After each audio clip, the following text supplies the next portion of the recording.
I'm Akshara Gopal from CSC 3rd semester. So I chose a unique topic today, that is electric vehicles. It's a famous car. Electric cars is my data set because nowadays people prefer electric cars. So I wanted to know why do they prefer it. And when you think of electric cars, the first car brand you think of is Tesla. So I was thinking, why is Tesla so famous? So I started looking up. So coincidentally, I found out that Tesla is releasing a new car, their Cybertruck.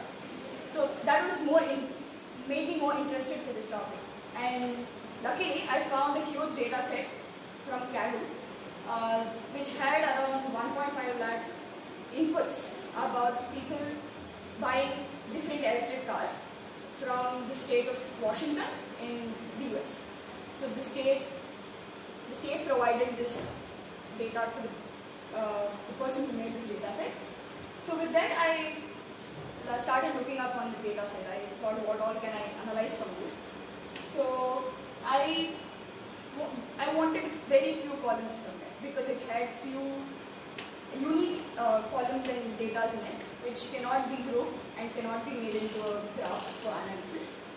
So I made dictionaries for every particular graph that I want to plot here. So in that, these are all the loops that I used to create different dictionaries. I'll explain them. I created different dictionaries for every graph. And to begin with, I started by taking the column called name. So there was a column which said every company, multiple companies had sold their cars to people.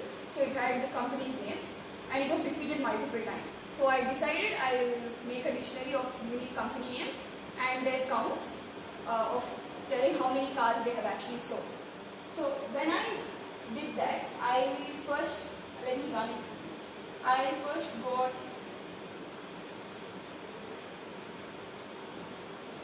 a huge dictionary which said the number of sales, of each car.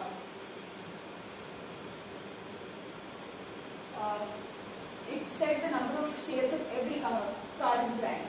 So you can see that there are few companies which sold like 2 or 3 cars, and few companies which sold thousands of cars, nearly like 60,000. Tesla sold nearly 70,000 cars that year when they got this data set. So I cannot compare between 2 and 70,000 in a day analysis, right? So what I did, I put a filter. I kept the filter telling whichever company sold around 1,200 cars. Let's say I put that as my. So I put that as my filter, and I took that data, and next I plotted the graph with that dictionary. So I got this graph from that.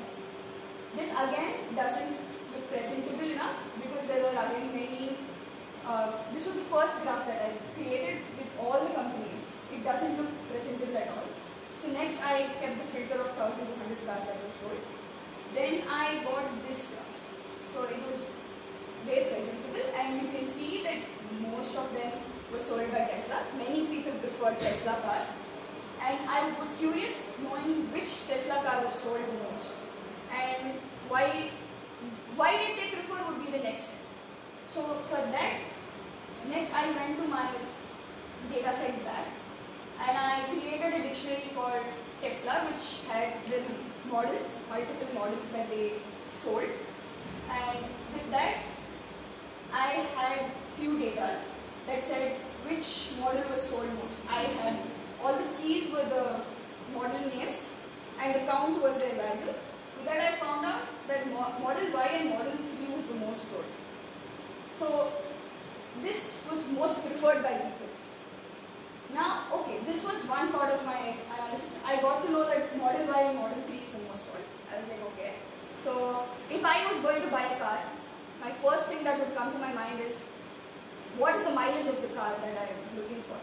The most mileage, it is more better for me. So I thought, what is the electric range that these cars provide? And I got this.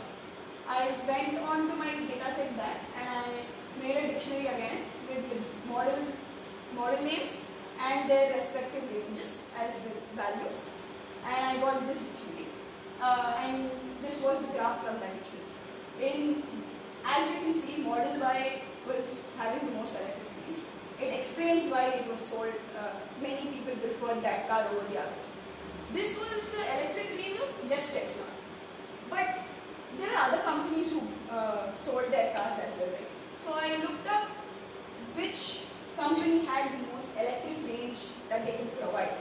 On paper, Hyundai actually provided the highest electric range here, but people still didn't prefer it. You can see in this graph, people didn't still prefer Hyundai over other companies. It has a small share in this pie chart. So I thought, okay, just mileage doesn't decide the car choice. So there must be other preferences as well. But my data set did not tell me what were the other features that people preferred in their cars over the others. So I was restricted to just electric ranges here. So with all this, I got to know that Tesla is providing many more features just other than mileage. If mileage was the most, mileage and electric range was the most keen thing, people would go prefer Cybertruck because they are releasing the Cybertruck based just for their range and to use more of a rough use, because they have bought it as a bulletproof. Not every common person would want a bulletproof car to be taken around, right? So they are selling it for a huge price of $100,000, but they are giving a lot in it. But here, for normal person to use it, they would just not look for mileage and they want other things in them. Even there are few luxury brands that they are selling electric cars, but again, very few people are going for it. That means there are more features in Tesla that are economical and people are enjoying it. And the major reason why Tesla was this famous in the beginning because of their free electric gas stations, superchargers. So that was a huge hit for them. So that's why they are in this huge market share. So that was my main thing. I wanted to see which people preferred in their cars as well. So I looked up for it.